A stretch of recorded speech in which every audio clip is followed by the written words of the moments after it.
Hello, everyone.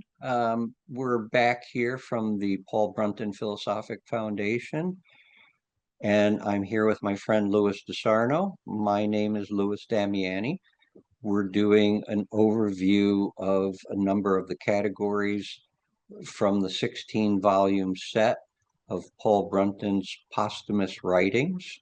And we're still on the first category, overview of the quest and what we mean by that. And so we will share screen and um, show you where it is online again. But before we do that, I want to show you this wonderful. So online, there's this gallery portrait of PB or Paul Brunton. And so the website, and I guess maybe I should take people back right to where this is on the website. So let me do that. And if we go to the Paul Brunton Philosophic Foundation website, and then we go to explore about us, uh, publications, about Paul Brunton. But we're going to just today show you a little of this amazing photo gallery that is here with Paul Brunton. And so I'm just going to leaf through it quickly. These are just some amazing photos of this wonderful human being who left these great writings. And this is where he lived in Switzerland. This photo was taken. Um, that I'm not sure where it is, but I'm just trying to show people to come and explore this website. It is here is a picture of Paul Brunton in his early days, probably circa 19 late 1930s, with Subramanya Iyer. And the other Swami, the name escapes me right now, but Subramanya Iyer was one of Paul Brunton's main teachers. Um, Paul Brunton in meditative pose, uh, Paul Brunton meditating in Japan. So I'm just inviting people to tour this amazing website that has been developed. And but we want to really explore the quotes. That's what this series of videos we're making is mostly about. Um, so with that, we will go into the quotes of Paul Brunton. And we will start here. Um, so again, I'm going to zoom out. And if you go back to the website and the notebooks of Paul Brunton, and here's the 28 categories. Now, we're still in the first category, overview of the quest. The hardback volume is over 350 pages. We're not going to spend any more time there.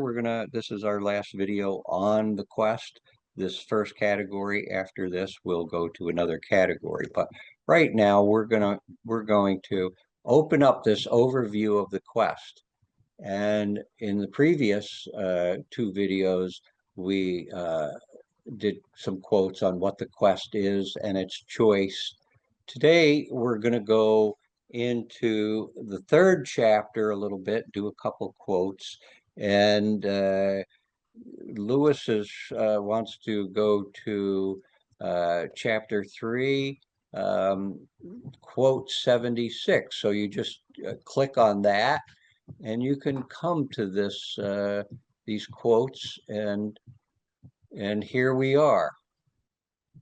And you could just single that quote out.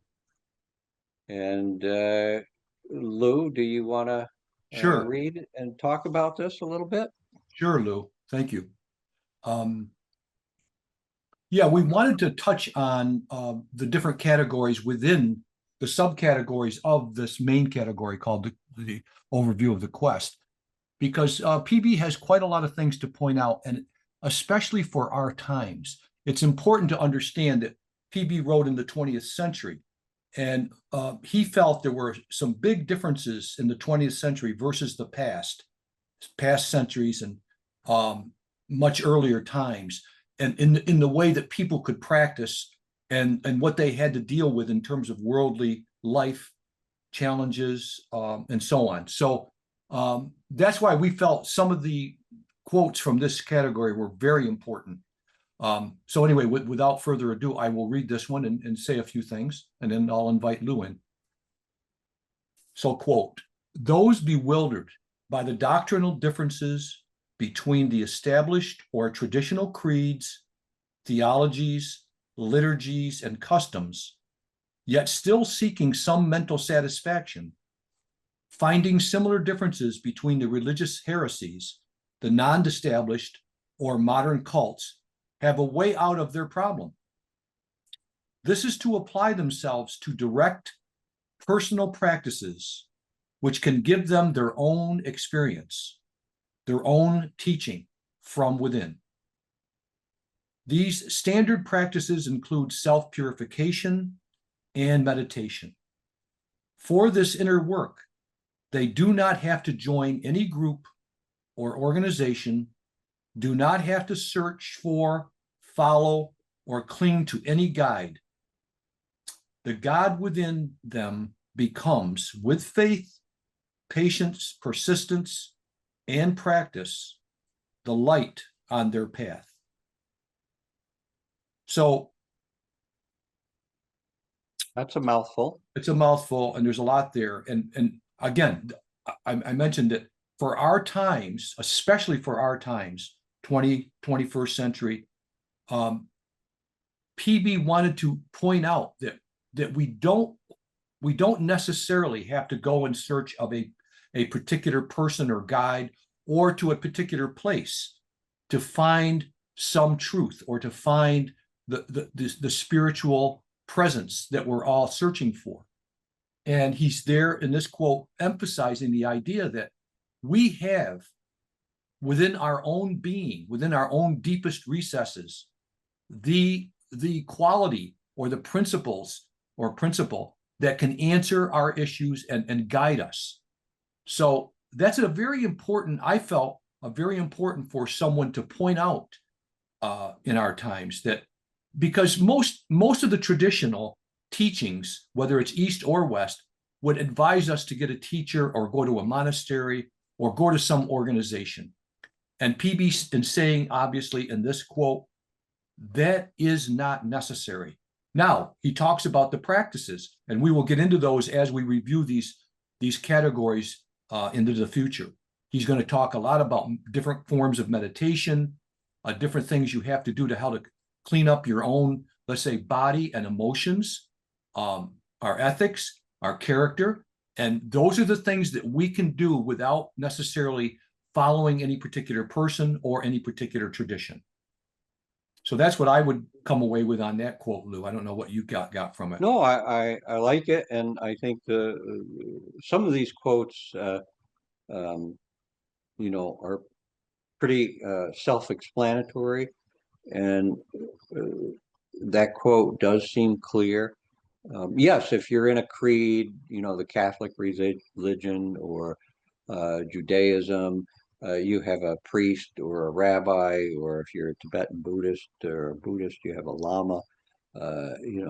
So yeah, if you're in this tradition and you're fortunate enough to have a teacher that you can rely on, but he's saying, which is so important today, that like you're pointing out, present times, that the purification and the practice that is purificatory and the practice of meditation, these are great places to start, and they can take you a long way. And if they're done faithfully and consistently and persistently, then he says the God within, we could even say intuition, might guide you, and from there, your own intuition and reason, and that's that's a lot. Let's not underestimate that. So I agree, and I think the quote is really on point with today's needs, like you're Definitely. saying. Yeah, thanks, Lou. Um, do you want to just do the next quote that you wanted, or what do you want to do? Yeah, I'll do another quote if you want. Yeah. Okay. It's going to be in the Uh, similar theme. yeah. So let me share, and this was 102. 102. 102. So if we just slide down, we will see 102. So here is another one that PB is assuring us that we can gain a tremendous amount of guidance and help on this quest from within our own being. So this is, I think, a little stronger in a way. Ultimately, there is only one real master for every spiritual seeker, and that is his own divine overself. The human teacher may assist him to the extent of giving him a temporary emotional uplift or a temporary intellectual perception, but he cannot bestow permanent divine consciousness on another individual. All that the teacher can do is to point out the way through the labyrinth. The journey must be made by the seeker himself. For example, an individual living alone on a desert island could travel through all the stages of the quest and attain the highest realization, even though he had no visible teacher. The overself will give him all the guidance and help he needs. However, he is likely to mistakenly believe that his own ego is making the progress. I thought that last sentence kind of a kicker, but generally this quote, I think it makes the stronger point here that there is really only one master. And in some ways, even if you find an outer master for a period of time in your life, what's responding to that outer master, if there is any kind of true response and any growth that goes on, is really your own divine nature. So ultimately, as PB is saying in this quote, there's one master, and that master is the master for each individual seeker, and it's within themselves. Their master is within themselves. And so I think it's pretty straightforward. The thing about the end of that quote where he says, toward the end, he says, a person could actually go all the way. If they were isolated on an island, they could traverse the whole stage, all the stages of the path, and come to full realization. Now, that's an amazing point that PB's giving us and articulating for us. And then he puts in the warning. The trouble is that when we work alone, we have to really guard against the ego appropriating any progress that we're making. So he puts that last sentence in that paragraph where he says, that mistake is always a possibility, always the liability when you're by yourself. One of the things that a teacher, an authentic teacher, can do is help us see through that ego appropriation of our spiritual growth, because the ego is going to constantly want to take the credit for any kind of progress that we make. So I think that's an important point also in that particular quote. And I think it's pretty clear, but go ahead, Lou, if you have something more to add. Yeah, and I can't recall the name of it, and I'll look it up and I'll list it down below uh, on this video. But PB in his early uh, uh, life was introduced to meditation by an old Sufi text where, and I just can't think of the name right now, but I'll list the book and the author. I think it was 17th or 18th century, maybe earlier, um, where it was almost a Sufi Robinson Crusoe who gets left on an island as a child and uh, learns to meditate and is raised by the deer and becomes fully enlightened. It's a wonderful book, and PB says he was introduced to the idea of meditation by this book, and it's just such a wonderful book. I'll list the book and the author. It's still available. Do you know which one Ibn? Do you know the book I'm talking I about, Lou? do know, and That I can't pull the that's what title. he's kind of referring to in that line. Even if a person was left alone on a desert island. Um, yeah, no, I think you. Uh, it's really good. I can pull it up just quickly here. Yeah, let's go over that again. Um, It gives us a real sense of confidence that, without a teacher, without an organization, we can still make progress. And he says we can go all the way, possibly.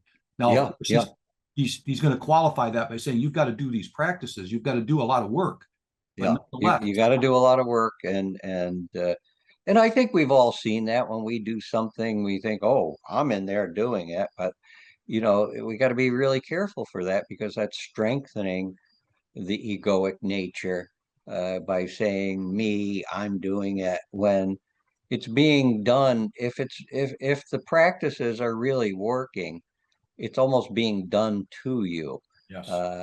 and you're working with that higher power, uh, and that's what the practice of meditation and purification are doing. The ego doesn't tend to want to do these things. So, yeah, I think it's a wonderful quote.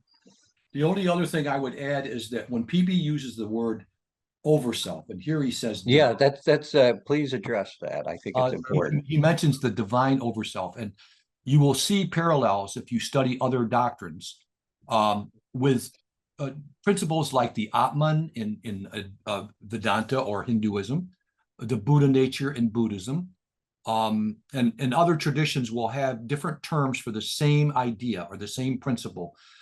In Christianity, we might speak of that as the Christ principle within everyone. So it's definitely the divine spark or the divine nature that everyone carries. And the Greeks talked about it as the soul, the individual soul. So anyway, you'll see parallels, very close Yeah. parallels. Yeah, and I think Emerson called it the oversoul. Yes. So there's a lot of, but when we get to that category, we will hopefully, you know, unfold, at least in words, its paradoxical nature. We cannot make it a reified thing. And so Exactly. Exactly. it's important, but he's hanging this word on it right now. And I think you're likening it to other traditions, I think is a great help right now. Yeah. All So right, that's so we'll go on to another quote, and let's see. Um, I didn't want to do, let's see. I'm going to go back here. Um, I'm just doing this online just to show people how easy this website is to use and how much there is on it. So again, we're back in the quest, overview of the quest. And I'm going to start with this quote, uh, 335 in chapter 3. Uh, yeah, so I'm just going to scroll down 335.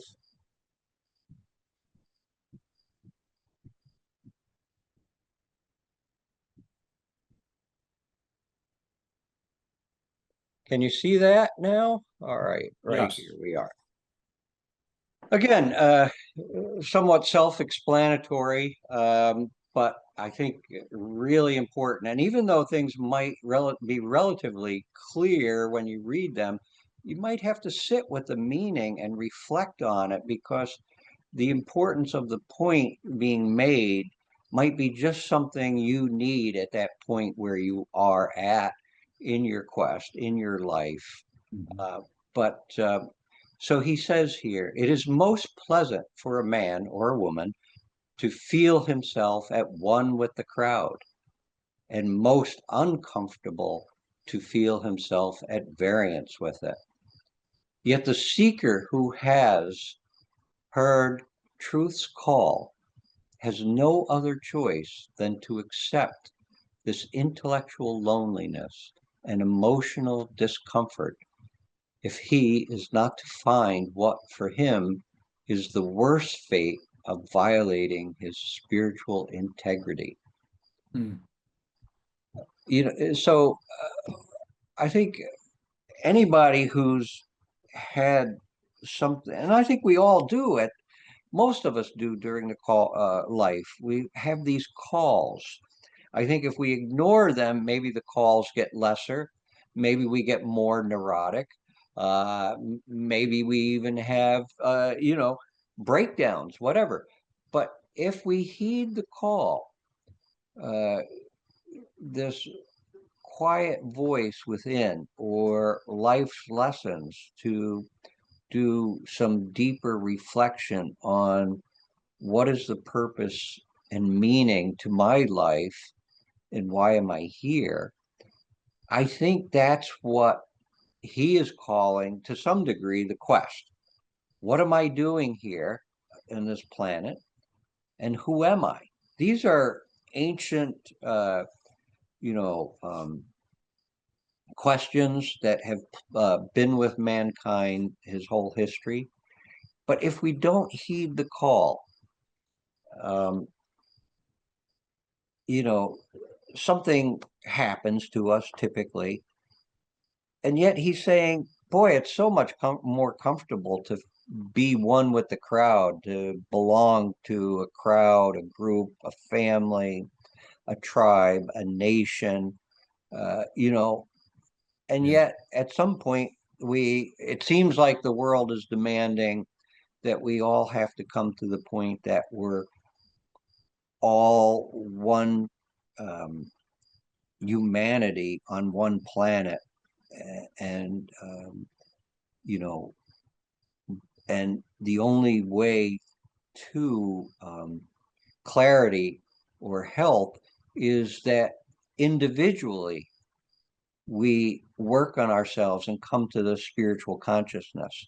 And once we do that, then we might see that we're interconnected with the planet and people and all life, but we have to um, shun the collective normal eat, drink, and be merry, at least at times. It's not saying Yeah. we have to be miserable and, you know, but it is saying we do have to go inward a little bit. Yes. So Lou, would you you, show, what would you have to add, Lou? would you share screen again with that quote? I just wanted to, Yeah, yeah. I think what you had to say is fine. I just wanted to be sure we didn't leave anything. It is pretty clear. There's most pleasant for me.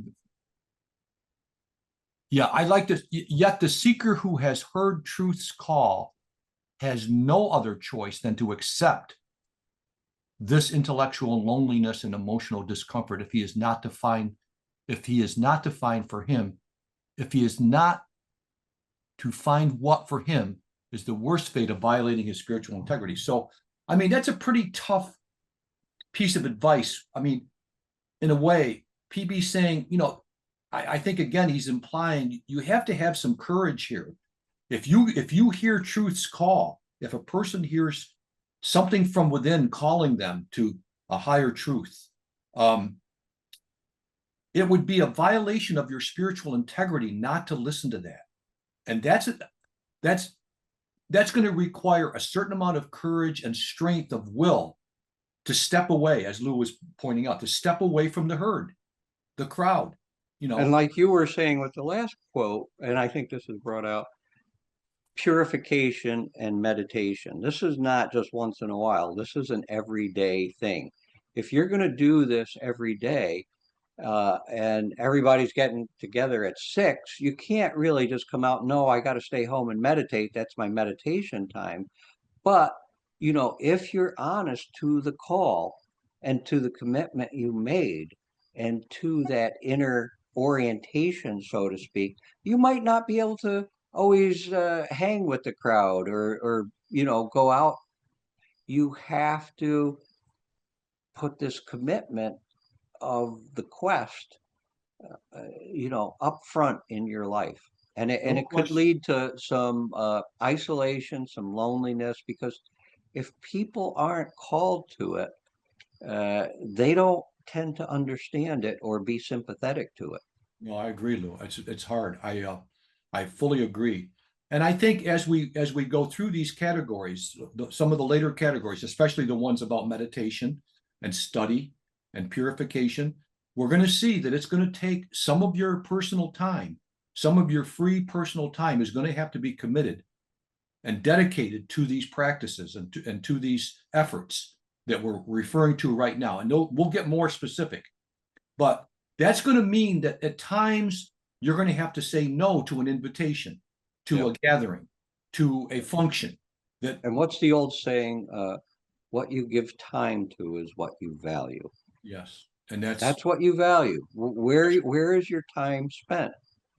Is it spent, on the quest, or is it spent with the crowd, enjoying yourself, forgetting, and he's not saying you have to be an ascetic and just go all in, but he's saying you do have to employ some of these disciplines, and you will at times feel lonely. And I think we for, all have. for sure. So embrace it and go with it. So moving on to the next quote, we will again. I'm going to go back and Mhm. show you. So this is in chapter 6, and it is quote 107. uh, and it's in Books as Teachers, which I think is really important because that's what we're trying to show here to a certain extent, is that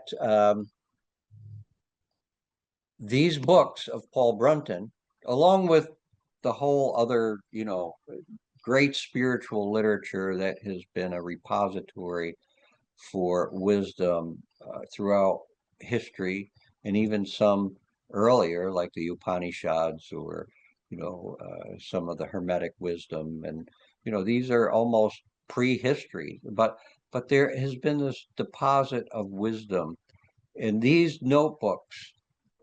What Lewis and I and the Paul Brunton Philosophic Foundation is trying to show is that they are worth your time. The little bit of time that you might spend with them will give a great deal. And this is just a simple quote. But one of the helps to kindle this spark into a flame is the reading of inspired literature, whether scripture or not, the mental association through books with men and women who have themselves been wholly possessed by this love. And I just, I think it's so beautiful that he uses the word love there, Yes, and we'll get into that in the later category in what is philosophy, where the love of wisdom is the definition of philosophy that he's using. definitely. And so this can be enkindled into love. And he's talking about this wisdom that, whether it's delivered through scripture or the God within, your own reflection on your life, or the writings of other great authors, can stir you and kindle this small spark into a consuming flame. And I think as we work on this, we do see at times a great gratitude and appreciation and love of the doctrine uh, and the wisdom uh, really takes over. The Buddhists talk about it, the Hindus talk about it. Just to be, have heard the doctrine, the Dharma in one's life makes that life worth it. That, Yes. you know, but not even to go into creed or doctrine here. There are just moments when you're reading inspired literature, and it could be, many different things, and we can go into that in another quote or another. But it enkindles, and a love comes out of you, and that love for this wisdom is actually, in a way, the presence of Absolutely. that higher. I remember, Lou, when you mentioned all kinds of literature, it's not just, let's say, spiritual literature per se, but I know for myself, and I'm sure for others, while in high school, I was introduced to Hermann Hesse, and he wrote the book Siddhartha, Journey to the East, Magister Ludi. So a man like Hermann Hesse actually had these themes within his novels. And I was very impressed and very motivated, or let's say a spark was lit, I feel, from reading those novels. And from those, I started seeking a more direct literature from the different traditions. And I remember early on, I started reading the Bhagavad Gita from India, from the Hindu tradition. I started reading the dialogues of Plato from the Greek tradition. But I have to say, it was the novels of Hermann Hesse, especially him, for me personally. I know there are many other great novelists who incorporate spiritual themes in their text and can really enliven us and interest us in these matters. And that's what happened to me. Yeah, So yeah, it can come from many different directions. yeah. And it could come from the great poets, the great Absolutely. musicians, the great masterpieces of the human race. Um, One of the early ones for me also was one of Paul Brunton's first books. And if you haven't read it, it's a wonderful read written in the 1930s, Search and Secret India. And Oh, it's a wonderful read. So is Search and Secret Egypt. But there's so much great literature, and it enkindles and brings out this deeper love of again what we're this quest, this search for the divine. Um, Many words, but something sacred, something divine, and we are in desperate need of that in these times absolutely. to orientate us towards a different, uh, you know, uh, way of life. So anyway, we'll do one or two more quotes, and let's see, Lewis, you were wanted to go back. You're in 3 247. So I'm going to share. Uh, Yes. uh,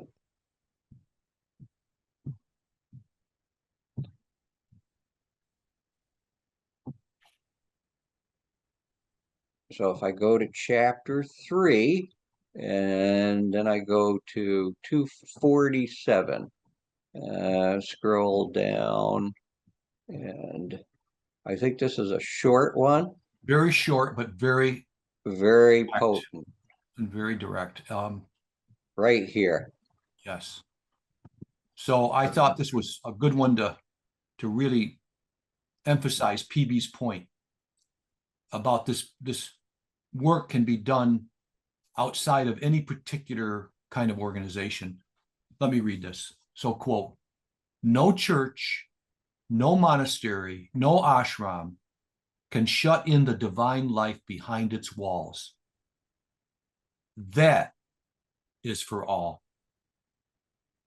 So there, in very few words, he's telling us you don't have to be in any particular place, any or particular any particular tradition. or any tradition.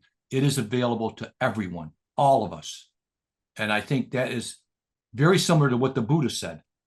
But the point is, it's a universal availability that he's making very clear here. Now, this is not a common view. Most of the traditions, most of the guides are going to emphasize and advocate for their particular way, and there's nothing wrong with that. There's nothing wrong with many of the other ways, but the quest that PB wants us to understand that he's articulating and bringing out is what he would call the philosophic quest, which is going to be the most universal, the most inclusive, the most comprehensive of any kind of quest for the spirit, for the divine. And again, he just makes it very clear in this quote, and we don't have to say a lot about it. This is available to anyone and everyone. Okay, it's not confined to any tradition, any time, any place. And I think that's a And I very think that's one of the reasons also throughout his writings. I mean, he promotes a comparative approach. yes, Take wisdom wherever, truth wherever you can find it, and you know, and I think that's a really important approach today. I mean, if you're attracted to a tradition, fine, be within that absolutely. tradition. There's nothing wrong with it. But for many of us, a comparative approach is what feels right. So, And you I know, think that comparative approach you're bringing out, Louis, that's a very important point. That's what will help broaden the perspective and make the perspective as broad and as comprehensive as it can possibly be. Without comparative approach, we tend to narrow. There's going to be things that we don't really find in a particular tradition or a particular teaching. There'll be things left out of it. It's really hard to find the complete statement of, let's say, the philosophic truth in yeah, one tradition. It's really hard to find. I'm not saying it's impossible. it's really hard. But even within that, um, we tend to get tied up and reify the language of the tradition we study, and that's the way it has to be expressed. And but it's a reification of language, and language is not that. That Exactly. in that quote, that was capitalized, that's unnamed, uh, and no language, let alone the walls of a monastery or church, can capture that. Exactly. Yeah. So we'll do one more, another short, self-explanatory one, and then we'll um, so this is, let's see, 107 in chapter 6. Very quick here. No, I'm sorry, 100. We just did. Yeah. That's right. Uh,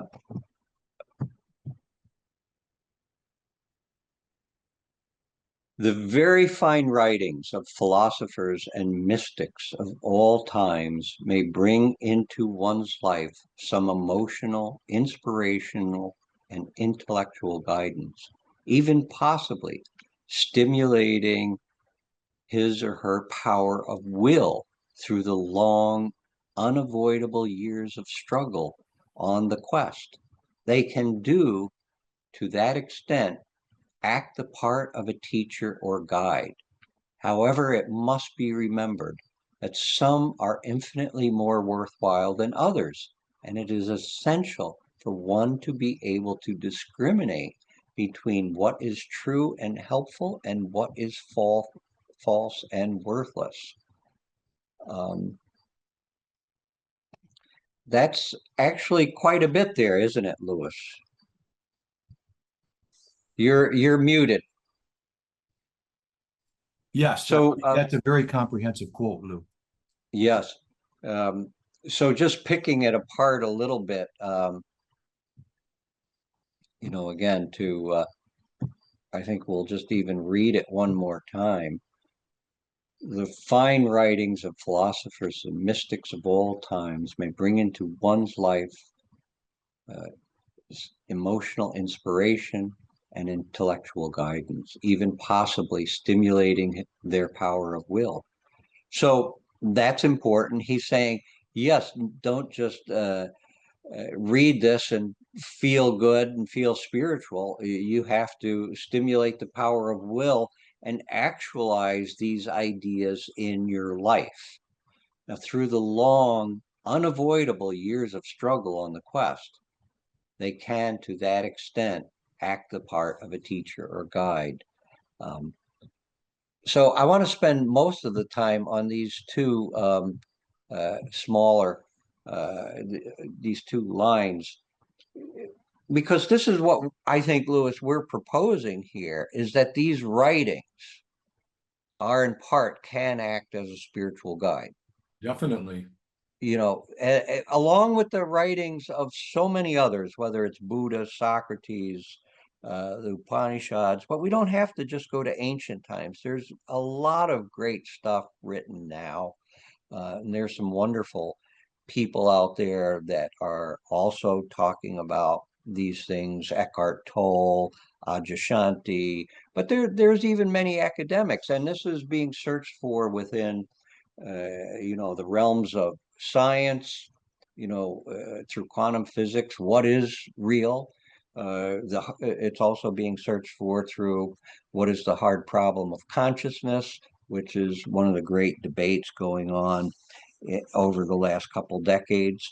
And so, we have to kind of seek this out, search these answers. But that last line is pretty profound. They're not all the same. And some are immeasurably more worthwhile than others. And you have to learn how to separate truth from falsehood. So that's a large demand there, isn't it? Uh, Absolutely. And Go one of ahead, the, yeah, speak a little. one of the things that I think we've talked about before is, for whatever reason, PB had access to some of the very best teachers in different traditions throughout the world, especially in the East, India, and then the Far East, Cambodia, Japan, um, Sri Lanka. Anyway, he was welcomed into some of the most esoteric and inner circles of different traditional teachings. And so he then had the ability to articulate things in modern English. So the value of his writings is almost immeasurable, because and the other thing we've talked about is he wrote it in a non-scholarly way. He Not that scholars can't benefit tremendously from what he added or what he brought forth, but he writes in very plain, straightforward English, which is a tremendous help, because he's talking about some of the most esoteric and most subtle ideas and principles throughout the teachings of the spiritual traditions of the world. And so to put that in plain English, in modern plain English, is just a tremendous contribution. So that's why Lewis and I are feeling like we want to just let people know, bring them into and offer what's available to everyone now in the Western world. The major principles, the major teachings from the East, as well as from the West, are contained in what PB has written. Now, we would say he's not the exclusive articulator of these things, but he's one of the most he's one of the broadest and most inclusive. And so he's a good place to start. And then you can, of course, do your own comparative research into the many traditions that he pulls from. So that was my spiel about. Yeah, no, I like that. I would say he's one of the broadest, widest, but I would also go with one of the deepest. The Yeah. level of realization within the later Paul Brunton writings is, you know, is just palpable. And that line in the middle of the quote, the long, unavoidable years of struggle on the quest. Just change that for a minute because everybody can relate to it. The long, unavoidable troubles that one experiences in life. You know, a guide is, you know, the writings of, uh, you know, wiser people. Even the Buddha said, "Be ye a lamp unto yourself." Uh, so Paul Brunton, PB, is also saying the same thing, but and I think the Buddha would say the same thing. Consult the writings of the great teachers and teachings, because there is this struggle of the quest. It is a long journey, and there's inevitable difficulties, struggles, and to have a guide through the writings of this great body of spiritual wisdom that's left by so many wise people is a great help. And these writings of Paul Brunton, almost, I would almost say, Louis, um, if you go through these 16 volumes, they leave no stone unturned.